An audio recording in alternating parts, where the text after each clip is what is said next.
Hey friends, Patrick here at the B-Team World News Desk, coming to you here fourth week of February, something like that. We're at that glorious time where spring is starting to show up. We hear birds singing in the morning and all that good stuff. But I'm here to talk about real estate. We are knee deep in probably the most unique, jaw-dropping, shock and awe sort of inspiring market that we've seen. And there's some fundamental things that are going on and continue to go on and have really sort of locked in place right now and have us on this sort of pattern that is excellent for some people, it's victory for some people, and it's frustration for a lot of others. Remember, every time that 19 offers go in on a home, there's one person that gets it and 18 that don't, right? So it's really a polarizing market as far as right now. But I wanted to come to you with three interesting pieces of the real estate market right now. The first one, what's the deal with pricing? So over the last 7 days in our system, we look every day at this thing called Market Watch. It shows you new listings, sold listings, pending listings, all that kind of stuff. It's a good way to get a quick handle on what's going on in the market, right?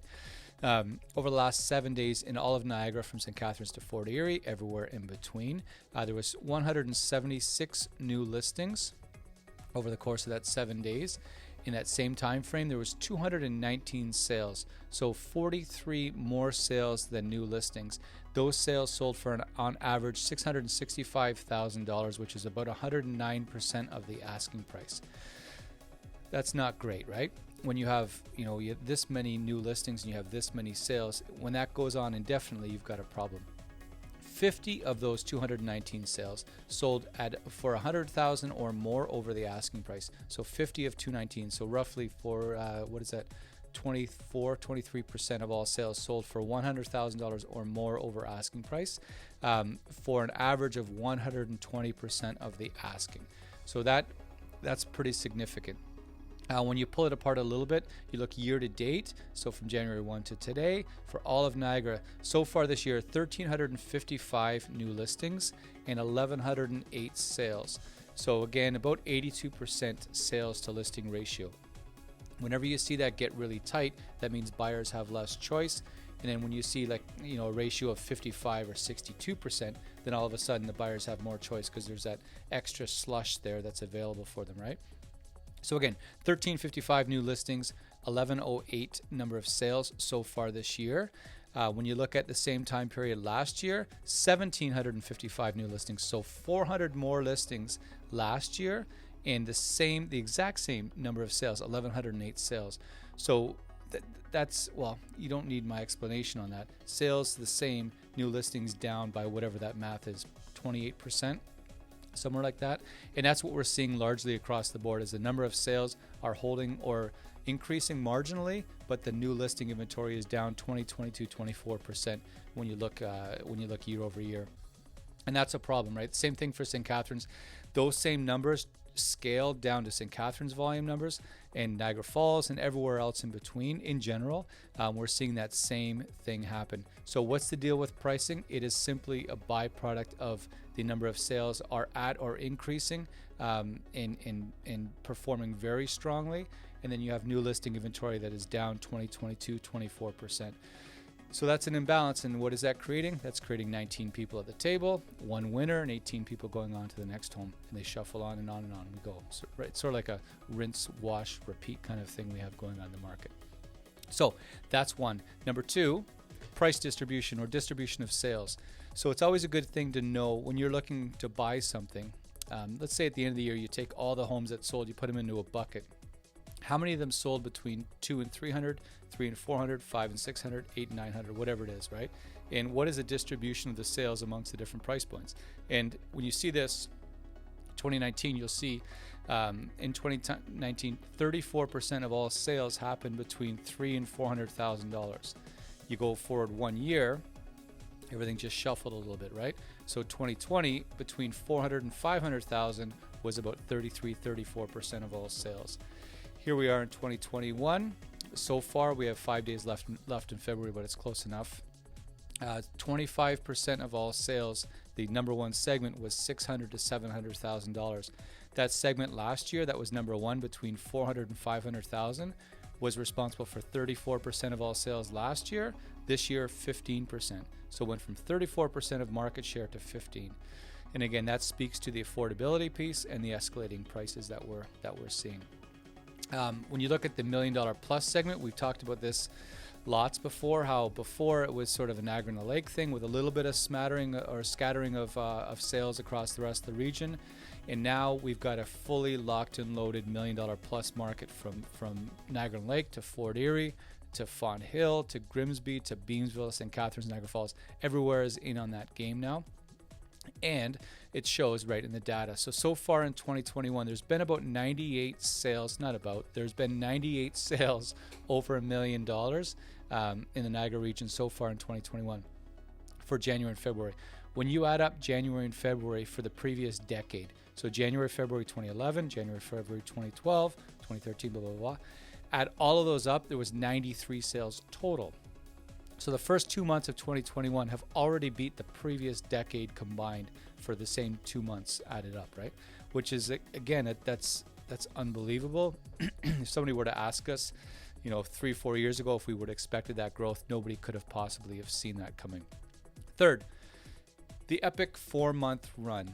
So stay with me here. When you look at November, December, January, and February as a 4-month segment, it's 120 days.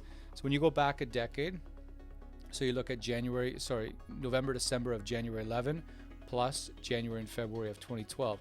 That 4-month segment, when you go back a decade and you look at it every year, you're going to see some amazing things. And what makes this 4-month segment we're in right now, what makes it so historic and incredible and jaw-dropping and all that other stuff I said earlier. So the first thing, number of sales. So when you go back and you see back in 2011, 12, 13, 14, you can see a pretty ho-hum market. You see escalation in sales in 2015, 16. St. Catharines, the first time ever to have more than 2,500 sales was back then. And then things eased a little bit as you went through 2018 and 19. And here we are in the last 2 months of 2020 plus the first 2 months of 2021. And we have pretty serious sales volume, right? But this one here really tells you the story. So this shows you the total number of sales and it against the number of new listings. And look what happened. First, look back 8 years ago, 9 years ago, and look at that spread, right? So there you have buyer, you have number of sales here, and you have new listings up here. Those buyers had choice. There was some slush in the market for them, so they could wait, they could shop, they could think, right? And you can see how tight things got in 2016 when that demand and supply really just pinched right down. Opened back up in the last few years, and then here we are. And when you add up November, December 2020 and January, February 2021, more sales than listings. I don't have the data going back 10, 20 years. Well, I've got 10, but I don't have 20 or 30 years, but I'm going to hazard a guess that that's never happened before. To aggregate 4 months of data into one, and to see sales volume beating new listing volume, that's incredible. And that's what, when we go back to what's the deal with pricing in the first section, that's what's the deal with pricing, is for a 4-month segment to have the number of new listings get beaten by the number of sales. That's going to create imbalance. Again, it's going to create 19 offers on a property, and it's going to create a seller's market, which is firmly what we're in. Just to put that in context, I've got numbers here. When you look at the 4 months we're in right now, 404 new listings up against 426 sales. When you look back at the end of 2015 into beginning 2016, which was a really strong market, there was 514 new listings and 429 sales. So almost identical sales, but again, like we've talked about 25% new listing inventory. And that was back then when that market really blew up. So here we are now, similar sales volume data, but new listings down by 25%. So what's the deal with pricing? Why are things happening? It's really, that is the core reason. The market simply needs 20 to 25% more listing inventory to make things level out and to calm things right down. That's the core of it. And what's going to cause that, or what's going to bring that? We hope, greener grass, snow's gone, temperature's warm, COVID vaccine, lockdown's gone, things loosen up a bit, everybody feels a little bit better, and we're going to see a return to more normal market conditions. We're just not there yet. That's, that is not news that you needed to hear, but that's the fact of the matter. So how do you navigate it? It really depends on what you're doing. Are you going from a detached to a condo apartment? I would suggest the time to do that right now is right now. It's terrific provided you could find the condo apartment. But the volume for that is not bad. Are you going to a rental? Perfect. Are you going to a cottage up north? Is it two families merging? Are you selling a rental property? There's all kinds of different angles you can look at it depending on where you are now and where you're trying to get to. If you're a first-time buyer looking for a detached home, it is a tough slog out there, right? So maybe you're changing your geographic criteria, or maybe it doesn't have to be that big or that fancy, or maybe you're looking at a condo townhome for 5 years instead of the detached. There's all kinds of different ways to get to it. But the main thing to know is you can't look at the whole market and make a summation on everything and how it applies to you. You really have to dig down into what you're looking to do, and that's going to guide your next step on what you need to do as far as what you're looking to buy or what you're looking to sell. Is it timing now to jump in, or is it better to stand on the sidelines and watch and go and see houses, but bide your time a little bit? There's all kinds of different factors that weigh in. Markets are temporary. When we go back 8-9 years, average days in the market was 10 times what it is right now. Average days in the market was 60, 70, 80 days. Now we're seeing 6, 7, 8 days, right? So completely different markets. So markets change, things happen, supply increases, demand decreases. It's not. We've never been on a one-track market. The market always evolves and changes and moves, and it's fluid. And that's simply where we're at right now. That's the nature of the beast. So hopefully this gave you some context to what's going on as far as pricing, the distribution of sales, and what you can reasonably expect based on buying or selling in a particular price bracket. And then also why this 4-month that we've just gone through, how it's impacted what's going on. Hopefully that helped. It was a pleasure chatting with you. If you have any questions, you're more than welcome to reach out anytime. We're here and we love chatting about this stuff and trying to make sense of it all for you. Otherwise, we hope you're doing great, and we look forward to hearing from you. Okay, thanks so much. Cheers, guys. Appreciate it. Bye-bye.